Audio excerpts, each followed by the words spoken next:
Thank you very much. I would like to call the speakers for the next panel on stage. The next panel is Democracy Panel.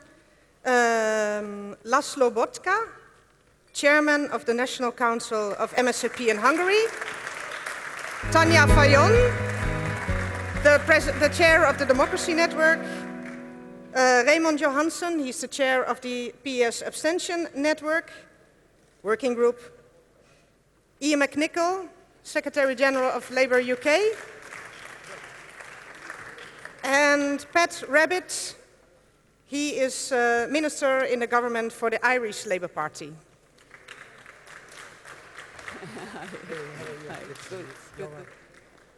So, please take a seat. As you know, we have been working the past couple of months to prepare 4 resolutions which will be debated and adopted, hopefully, today. One of them being on democracy. We have organized a panel this morning.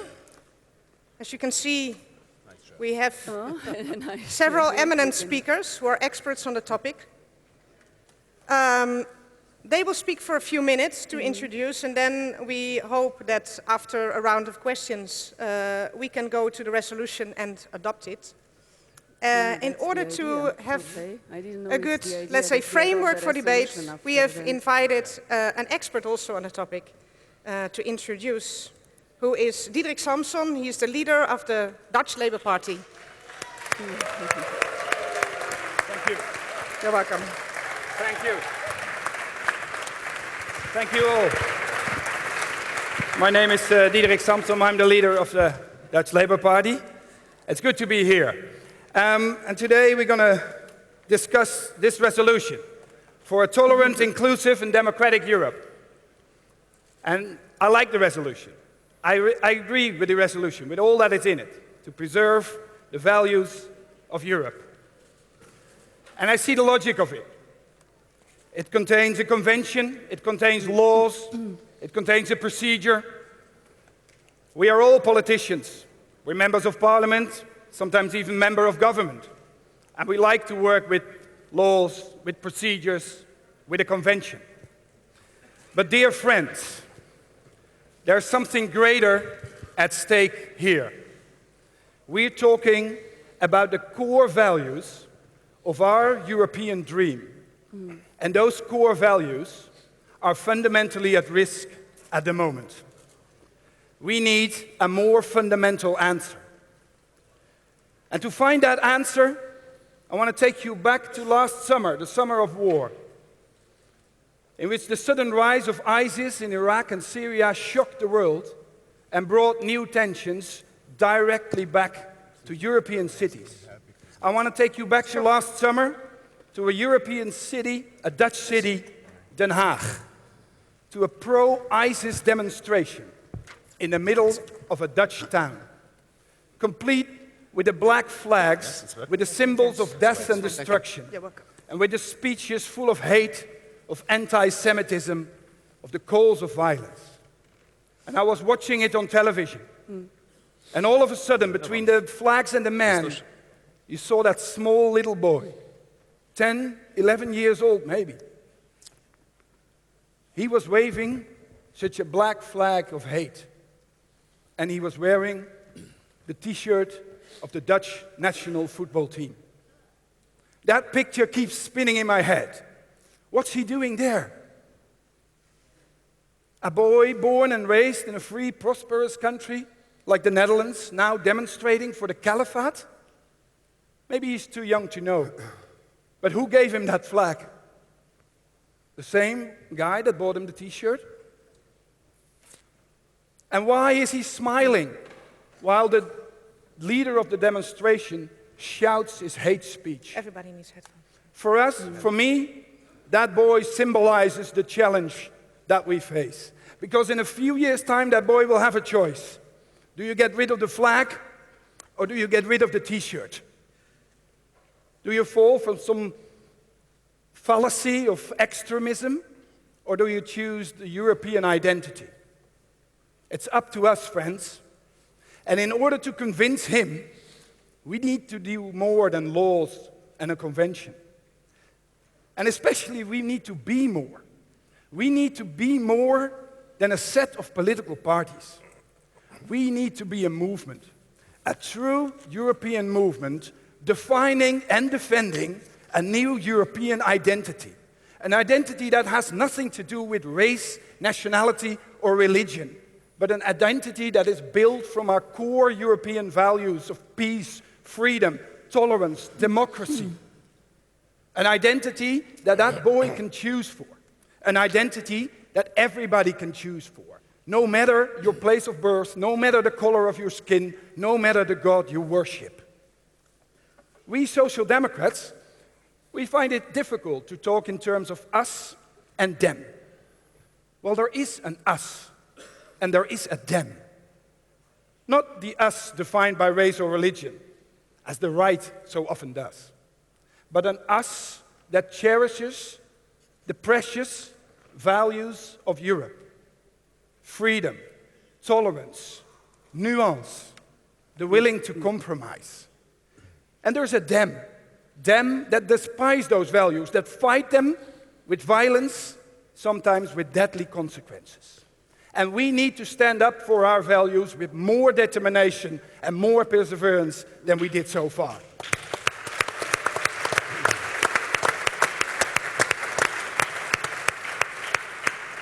We need to stand up for our values when they're threatened from the outside, but even more when they're undermined from the inside.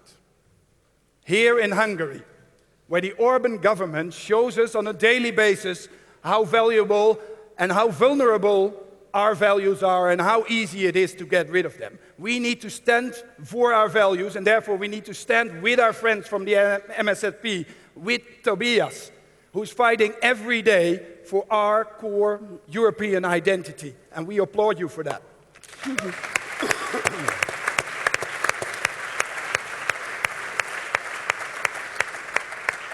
Comrades, the challenge is this.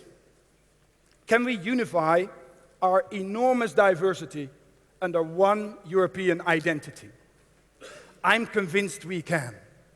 I'm convinced we can if we are willing to be more than a set of political parties, if we are willing to be a real, true movement, and if we're willing to do more than a convention, a law, and a procedure.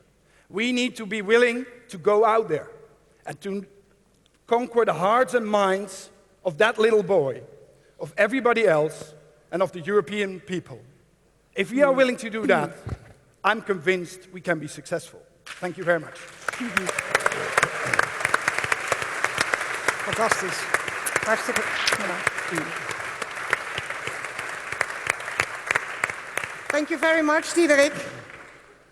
I think this was a very clear introduction about a tolerant and inclusive society, and I really want to thank you, and I thought it was very inspiring. I'm really proud that you're the leader of my party. So thanks a lot. It's easier to be in there to listen to others. Now, You don't hear very well. No? we go to the panel, and based on the resolution, one, I think, important part is also diversity and tolerance. And as we all know, we recently had a referendum in Ireland, which I think is very, very important, to support LGBTI marriages. So now everybody thought you would not make it, but I know that the Irish Labour Party made a lot of efforts in promoting it, knocking on doors, talking to people, and you were successful. I think this is a great example, and I hope that many other countries will follow your example. But Pat, I would like to introduce you. You're an expert, you're a government minister in Ireland, and you've been involved in this campaign. Could you tell us something about this achievement and how it was possible and how you would, let's say, advise others to promote this as well? Well, I understand that we are the first country in the world that, by democratic franchise, legalized same-sex marriage by decision of the people. And, you know, that is certainly something that we're very proud of. And I say that with a certain amount of humility, because we would be known traditionally as a socially conservative country, and yet because the Irish Labour Party set this as a target, and because our leader at the time, Eamon Gilmore, famously said that it was the outstanding civil rights issue of the day, we set about seeking to give expression in law in a country where we have a written constitution that there ought to be the right of marriage equality, of same-sex marriage. We enacted a law for civil partnership union some 5 years ago.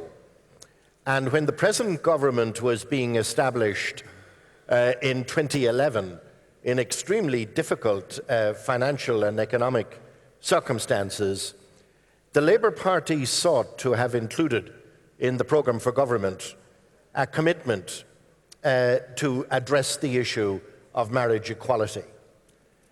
We failed at the time to include that in 2011 in the programme for government, but we did persuade our partners in government that there ought to be a constitutional convention, that there ought to be a people's convention that would consider matters that were urgent in terms of constitutional reform.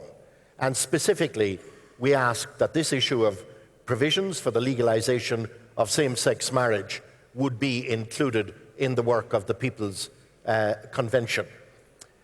In the event, they recommended very clearly that we ought, as soon as may be, make way for a referendum on same-sex marriage. I think one of the secrets, well, I think there were a few things that contributed to the success. I think firstly we did the preparatory work, because we've had experience of losing referendums. We lost a referendum just before this on the right of inquiry by parliamentary committee, and the people rejected it. So we devoted considerable attention to preparing the ground. For example, introducing the Family Relationship Bill, which permitted of adoption by both partners in a same-sex union. So we put as many of the building blocks in place as we could, and the Labour Party did avail of whatever opportunities there were to promote the idea.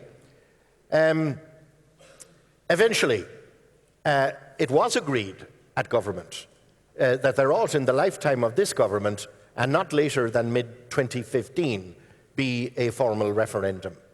And it was quite amazing the way that decision energized people, especially energized young people. Whereas the Labour Party was the principal political force behind the referendum, it was participation by civil society groups that made the difference. And that participation was remarkable. And in turn, the response of the people was generous and tolerant and remarkable. And on polling day, or the day before polling day, it was quite remarkable to see young people returning to Ireland from far-flung venues, whether it was close by the United Kingdom, mainland Europe, people arriving from various cities in Australia to cast their vote the next day. The decision surprised everybody. It was almost 2-1. Some 62.5% said yes. You know, the message, I think, is to the message to gay and lesbian and the LGBT community is a message of hope, a message that it may have been the civil rights issue of the day, but that it's now a human rights issue for the rest of the world, and we're certainly very proud of the small part that we have played. Excellent. Thank you. Well, once again, congratulations. I really believe that this has been a very important step. You are an example to many others who don't have the opportunity, so I really hope that this important step in Ireland will help others to achieve the same rights and opportunities. I suppose I suppose I should say that without the influence of the women's movement down the years, that the social change that we have seen in Ireland in recent years wouldn't have happened. Exactly. Very good. Thanks. I would now like to give the floor to Laszlo Bocska. He's chairman of the National Council in MSZP Hungary. You have told me you speak English, but you prefer to speak in Hungarian, so I would advise you to wear headsets if you want to understand Laszlo's speech. I invite you to speak a few minutes on the situation in Hungary, because I think it's really important. We have decided Thanks a lot. The last to one go didn't to work. Hungary to have this Congress, because we know that you live in a very difficult situation, and we're also extremely concerned about, let's say, the backlash of many rights here in Hungary. But I think you are the experts to tell us a little bit more about it, and also give us some advice on what the PES can do to really support you here. All right, thank you very much. Először is engedjék meg. First of all, Honorable Congress, ladies and gentlemen, dear friends, allow me to say thanks for choosing as the venue of the Congress Hungary and Budapest. It gives us support and help for us, Hungarian socialists, and it's also very important that the first subject of the first panel today is about democracy in Hungary. True to say, it is of special importance for us because after the transition in 1990, for 2 decades, Hungary was the positive example. Successful transition, building out of democracy, successful European example. Integration, excuse me. These were the positive success stories, so to say. Now, I believe, so as all the Europeans do, that we are again examples, because European values and European democracy are endangered by what's going on in Hungary. There are 3 decisive trends in Europe which represent danger to democracy: the extreme right and the extremism, populism, and unilateral state, which means that some people, including the Hungarian Prime Minister, wants to control everything alone and wants to substitute the European basic principles with single-minded and single-handed control. There is distrust. As a consequence, the majority of people don't feel safe. There is poverty, and there is increasing unemployment due to economic and financial crisis. During the past years, Viktor Orban based his power on these facts, and that's why he is continuing to look for new enemies, and that is the reason why he built up the policy with which he destroyed the institutional system of democracy, of the balances and breaks, and occupied the democratic institutions and changed legislation through and gained 2/3 majority with the aim to make the situation of democratic opposition impossible, and trying to find scapegoats and enemies is going on. You can find a new example for that. These are the migrants. If you allow me, I would like to tell you a personal example. I am the re-elected mayor of the 3rd largest city of Hungary. I am re-elected for the 4th time. Fidesz says that I am the last socialist mayor in a large city, but we socialists know that I am the first, because there will be many more after the next elections.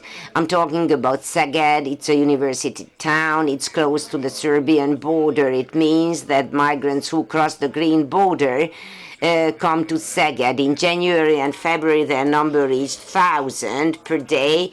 Now it's back to the normal average value, 50 to 100 migrants come each day.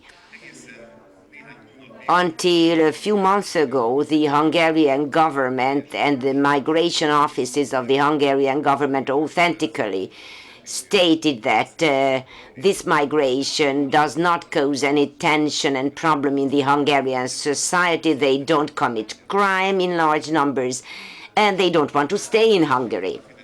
Viktor Orban, after Fidesz lost popularity, or the vast majority of its popularity, and for this reason, he found a new enemy, the migrants, and launched an non-authentic, unfounded campaign. That's why I believe that no European values matter if he wants to secure his power. The question was what PES can help us and what this Congress can help us. We believe that only a strengthening and renewed trend of socialism in Europe can stop the extremists and can strengthen our common European values. We hope that this Congress will give a valuable contribution to that, and an efficient, decent and fair vision of Europe will be outlined this way. As a mayor of a large city, I would like to tell you what efficiency means. Because according to some, efficiency and democracy are contrary to each other. For us, efficiency in the first place means quality and better services for people. Efficiency also means that we should reduce the distance between citizens and politicians. And efficiency also means that new social problems affecting everyday life of citizens shall be resolved with innovative leftist social democratic solutions. It's a great help for us, what we receive from the European community, and that's why it was important for us that not Hungary, but the Orban regime was condemned this week by the European Parliament. And that's why this Congress resolution is important, which states that we, European Social Democrats, socialists, not only believe in European values, but also believe in the fact that these values can give the best possible answers to the challenges of the 21st century. So I would like to ask and propose to accept this resolution of the Congress today. Ladies and gentlemen, that's the situation in Hungary. And we are preparing to be an example again, as we were in early 1990s. In how we can successfully join the EU. Regrettably, now we are a negative example, but with the election campaign and with the fact that the Socialist Party will win at the next election, we can be a good example again how we, Democrats, can win over extremism. Thank you.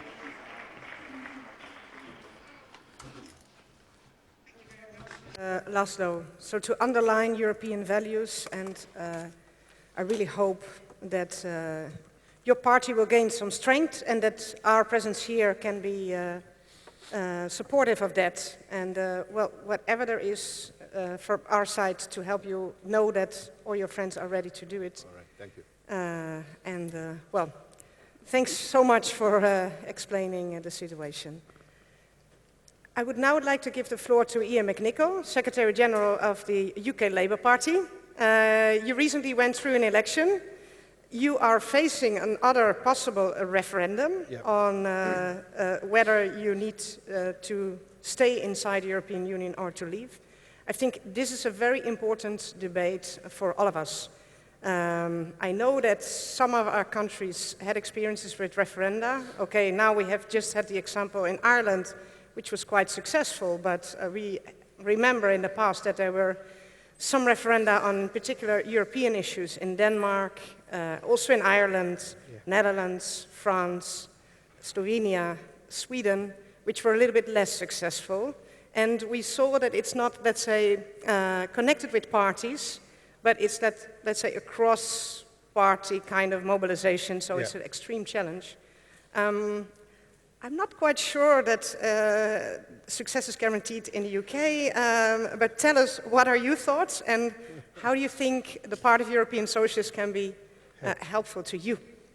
Okay, so we've obviously just come through a very difficult election period, and what made it particularly difficult was the opinion polls that we were seeing virtually every day for the last year, the last 3 months, the last month of the campaign, had the Labour Party in a similar position to where the Conservatives were, maybe 1%, 2% behind. And that gave us the feeling that there was a real opportunity for Ed Miliband to make it into Downing Street and for Labour to win that election.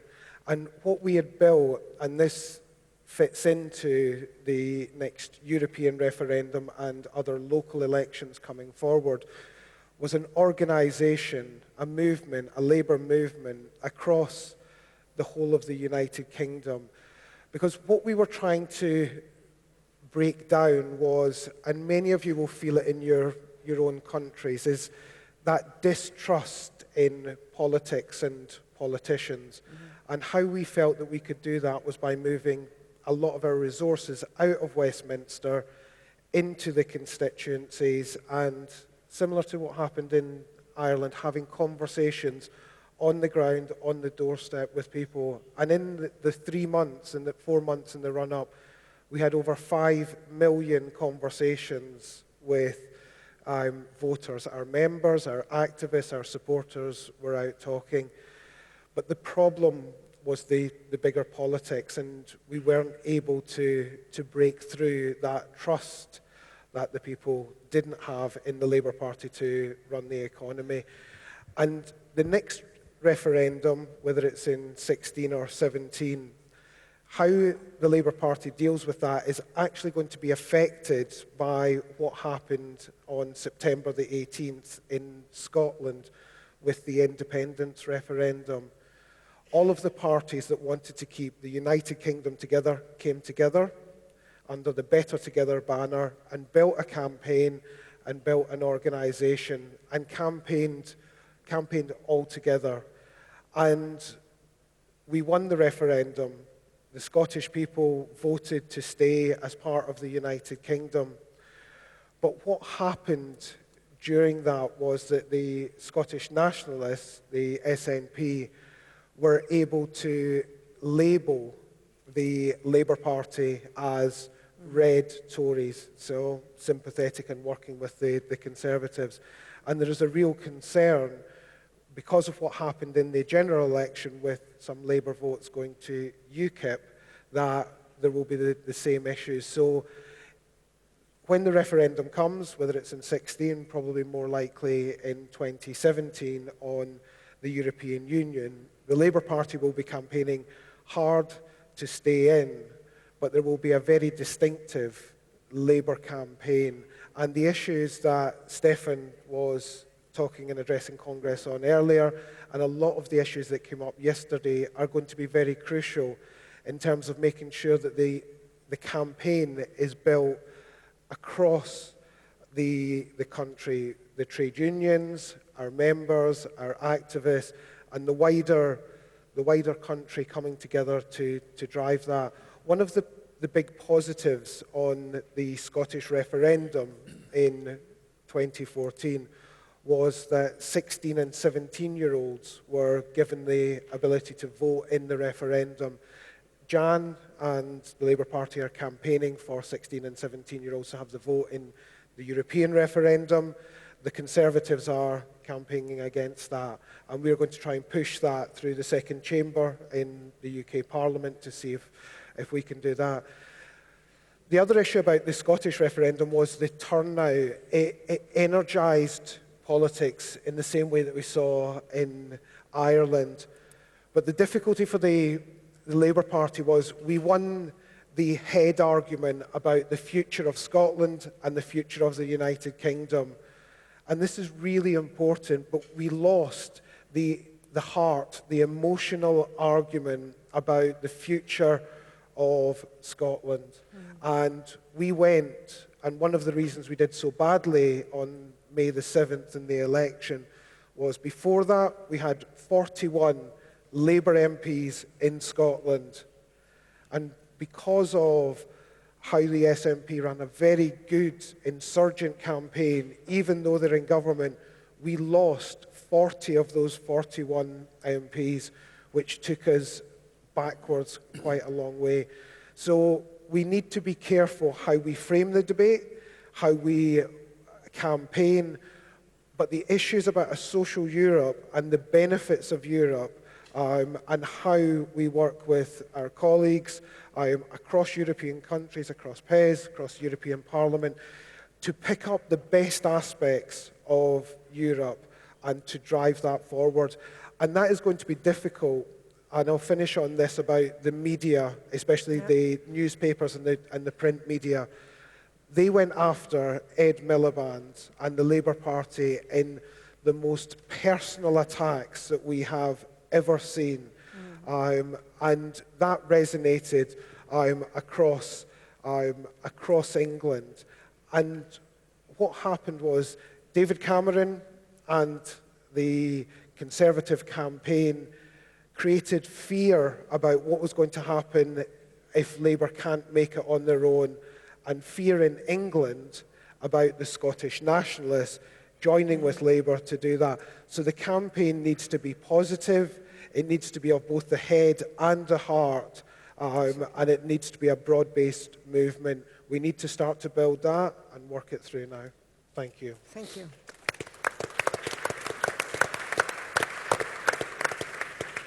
I think it's going to be a major challenge. I know you've been in politics for a long time and also you have a background in trade union. You have had a lot of experience with campaigning, some very successful, some very difficult. Yes. So I'm sure you can manage. And I think what you say about bringing the positive elements is very important, in particular reference to the referendum on whether to stay in the European Union or not, because it's so easy to come with arguments of fear, but it's more complicated to come with the arguments, let's say the positive ones, but they're more valuable. So we are there also to support you. If you think it's better for us to stay out, we will do it. If you think it's better for all of us to join you, then let us know. Because I think if the UK is deciding to leave the Union, this will trigger a huge debate in the rest of Europe. And it's better not to have that at this moment, I would say. So good luck and yeah. Thank you. Hope that everything will be fine. Now I will give the floor to Tanja Fajon. She is the chair of our Democracy Network. She is a member of the European Parliament for Slovenia. She's also vice president of the S&D Group. And we have been working together in this Democracy Network now for, I think, 2 years.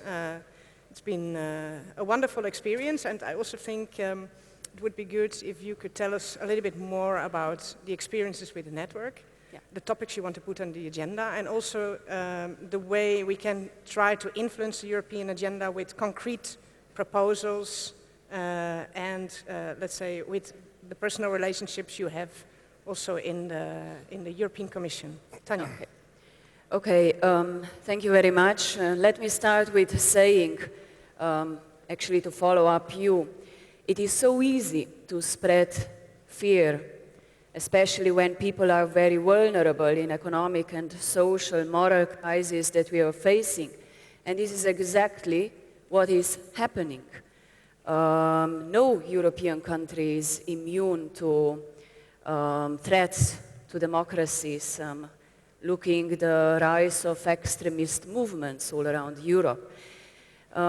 It is a message, it's an important message that we are today discussing democracy in Hungary.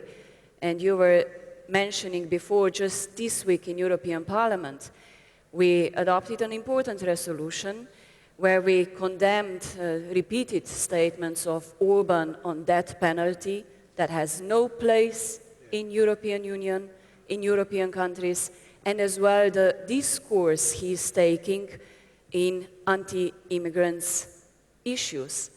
I think this is very dangerous. Hungary, and I'm happy to say it's a beautiful country. Hosts are fantastic, people are very proud, and they don't deserve this cheap or dangerous politics. No other European countries. I'm actually very proud that Social Democrats are and has always been in the forefront of fighting fundamental rights, for fundamental rights in Europe. This little booklet is, let's say, first step of our democracy network, My Democracy Matters, the messages of our European citizens. Let their voice be heard. I think this is important. European Commission, to be honest, doesn't have mechanisms. We don't have mechanisms today in Europe how to act when we see that one of the member states is violating fundamental rights. And we have so-called and famous Article 7 that we all know that no one wants really to invoke it. It's like many often we hear an atomic bomb. So what can we do? The European Commission has only a framework to make a political dialogue with a country. And let me remind you, the accession countries have to fulfill the Copenhagen criteria, but once you are a member state, then basically nothing can happen to you. And we were dealing for the last months and years with really solving the economic and financial crisis. While I can say we forgot as well what is happening with our democracies and fundamental rights at the same time. So we have to put that in the focus of our agenda. We have to do more. That's why we are proposing in the resolution, we had it as well in the European Parliament's resolution, a scoreboard on democracy. What we are trying to do, to really define the clear indicators when countries are violating the fundamental rights, either freedom of speech, freedom of media, what we are facing all over European countries, or independent judiciary. We have to define, and we are defining many indicators. We don't want to create a new body or a new agencies. We have enough. We don't need to duplicate. But we have to really compare what is happening in our countries. We have to have experts that will evaluate and then really bring the discussion as well to the Council of European Union and to all other institutions. And of course, one is a political pressure, but we can have as well other measures, maybe cut EU funds or develop further the idea, because I think our democracies will be even further threatened if we are just looking at the issue of migrants recently, where I have to say I'm very concerned about the very negative or the reluctant reaction of the European governments. On one hand, we are saying, let us show solidarity, people are dying, we haven't done enough. On the other hand, we prefer to close down our borders, isolate ourselves. It's not our problem, it's the problem of the others. So I sincerely, just to finish the migrant issue, hope that here we will as well bear in mind that this is about human dignity. As we heard at the beginning, we are all born as equal citizens with equal rights, and I think this is quite at stake. So I hope that socialists, and I really feel that socialists and Democrats are the ones that have a strong voice for diversity, for tolerance in society, for solidarity, and to mention what is happening as well in Europe, in the environment we live, where we are really disconnected as well as politicians to our societies, where we have to regain the confidence. I think the new phenomena, which is very dangerous, are radicalism. In this environment, many young people that feel excluded from our societies decide to go to fight, to Syria, to Iraq, with a European passport, born in our countries. This is something we will have to deal as well in the future. So I think it is really crucial we are discussing about democracy, how to tackle it, bring this debate forward, and really create more solid mechanisms to be able to act when we see that something is going wrong. Yeah. Thank you very much.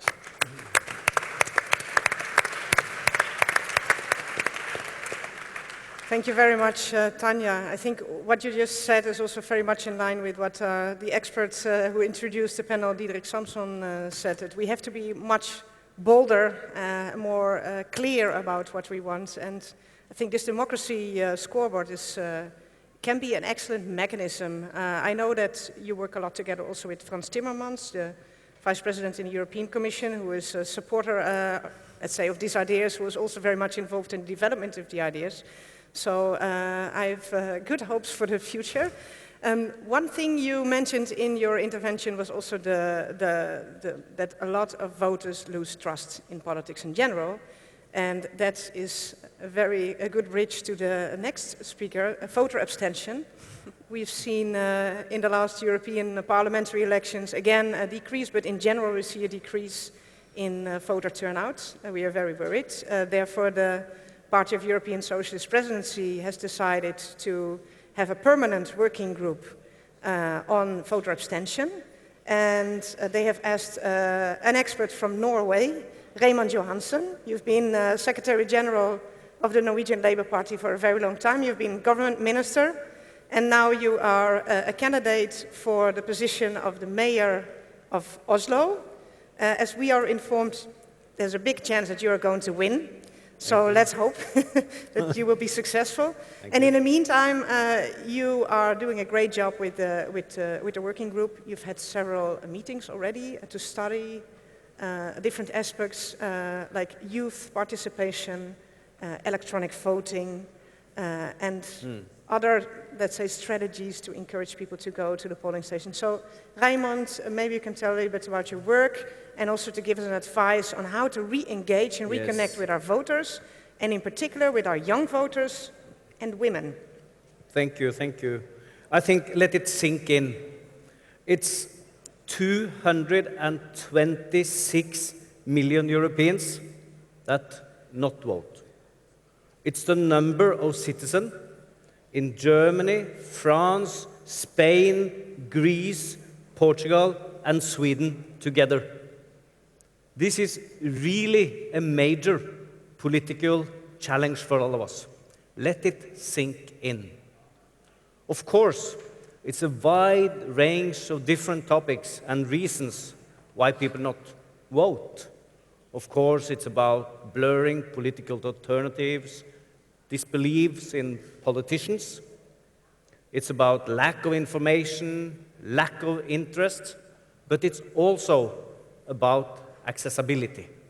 And the working group, we have focused on accessibility. Let's give some few examples. When dedicated peace activists travel throughout Europe, knocking doors, find it difficult for themselves to vote because it was difficult for them to vote at home. Today we have 250,000 Erasmus students, which is really remarkable. It's good for you. Many of them find it extremely difficult to vote. Democratic deficit have you discussed throughout roundtables, throughout Europe for many, many years. And you have even been able to harmonize the cucumbers. The cucumber democracy is harmonized in all the EU countries, but we are not able to harmonize the electoral system, the voting system. Before the last election, now in Europe, France, as an example, France registration closed in December for the election in May.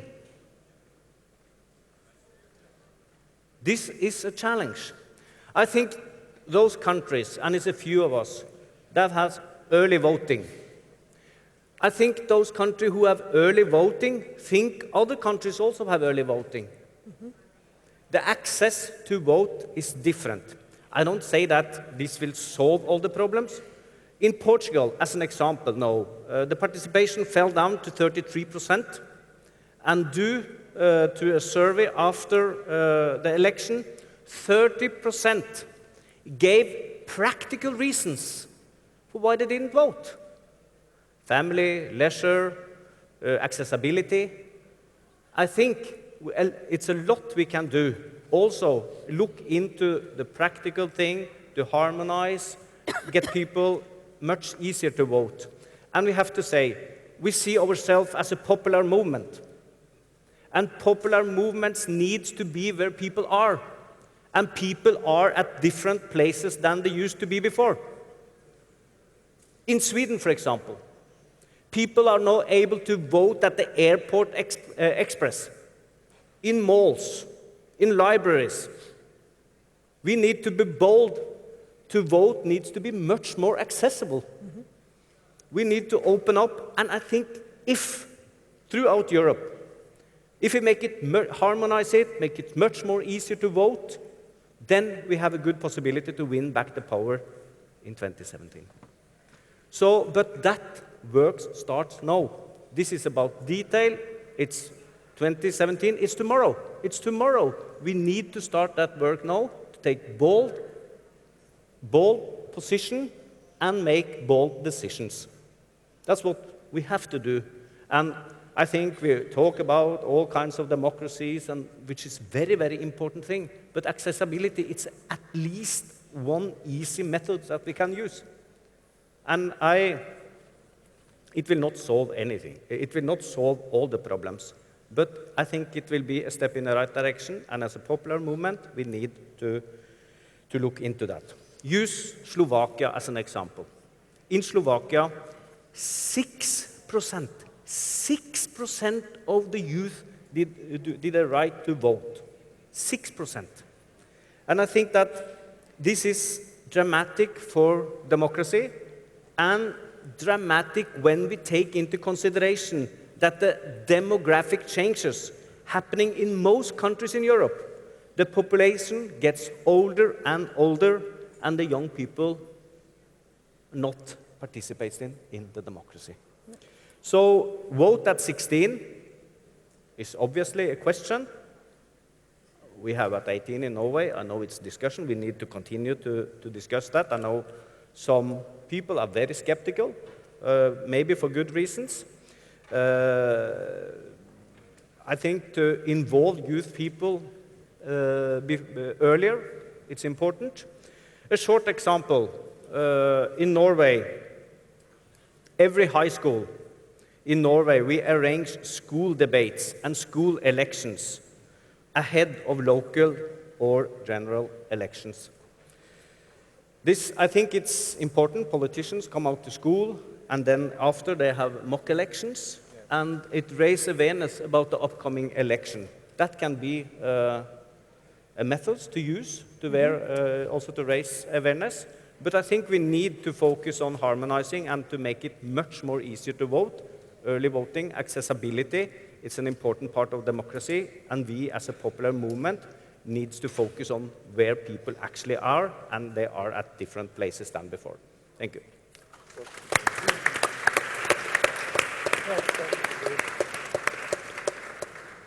Thank you very much, Raymond. I think you're really pointing the finger at something that's very sensitive and hard sometimes also for ourselves to digest, because we have been studying the Profiling PS Voters 2014 report, which is 350 pages, about who went to vote, who is our electorate in the different countries. The general trend is that our electorate is getting older every time we have elections. And that our social democratic, socialist, labor parties have an electorate, let's say voters, who are on the average even a little bit older than the average voter, which is worrying because, as we say, in the end our voters will die out, but in general you see the decrease, and that's indeed the question. I mean, what is the model of the future? We believe in democracy because of all the models, this is the best model you can imagine. But then we need people to participate in it, so to make it sustainable. I think it's a very, very good point. So I think your job will not be finished until 2019. Probably you have to work on it a little bit longer, but I hope that in the direction of 2019 we will already have some, let's say, successes, achievement, and also some advice we can use inside our own parties to work with. So thank you very much. Unfortunately, we're running out of time, so I think we need to thank the speakers and the panel and also the experts of introduction. I'd like to thank you for your very, let's say, rich comments, suggestions, interventions, and I think this has been very helpful also to let's say, the last couple of months in building and creating this paper, which is not just a paper, but needs to be our, let's say, plan for action for the years to come. So we touched upon many issues. We touched upon the topics in the resolution: strengthening the rule of law, united against fear, empowerment and involvement of European citizens, and also, let's say, referenda, different policy topics, defend the right of minorities. Many of you have participated in the debate of the last couple of months. Many of you have also sent in amendments. And we need to officially vote on the resolution, so I'd like to invite you to take your voting cards. You remember the red ones? Yeah, there we go. Can you take them out of your bags, please?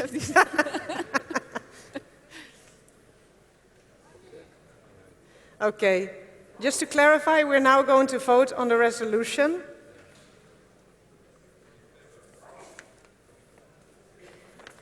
It's the resolution for a tolerant, inclusive, and democratic Europe.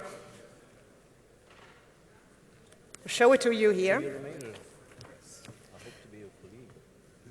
All of you who are in favor, please raise your voting cards.